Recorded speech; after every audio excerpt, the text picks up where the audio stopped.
The Prophet of Islam, sallallahu alaihi wasallam, didn't come to the earth and he was flying around with wings from the malaika. He was a human being like us. قُلْ إِنَّمَا أَنَا بَشَرٌ مِثْلُكُمْ. I'm a human being. I sweat, get tired, I go to sleep, I wake up, I was born, I'm gonna die, sallallahu alaihi wasallam. I get pain, fear, all of that. So this stuff about Hazar, Nazir, and Ghulu is not our religion. He came to human beings. And those human beings, they had problems with racism. So there were a lot of ahdath, a lot of incidents happened to make the mu'araj of the mushkila. There were a lot of problems that happened with the companions and racism. Ayat were revealed, surahs of the Qur'an were revealed, Rasulullah addressed it. Now, no one can come and say it's institutionalized, systemic racism in Islam. We're gonna say no. All of these examples show Islam dealt with it. So now I come into Islam in 1986. There was a man in America, his name is Elijah Muhammad. He started the group, the Nation of Islam.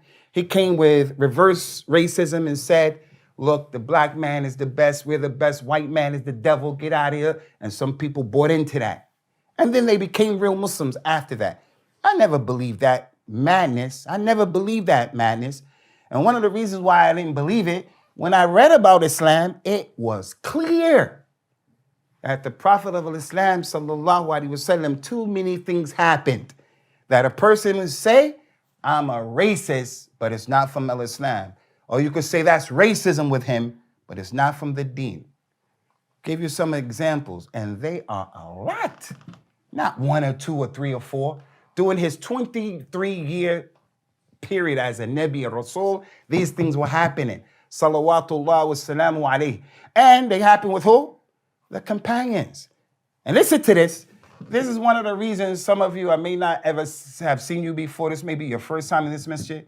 It is not enough for you or me to say, just give me the Qur'an and the Sunnah. It's not enough.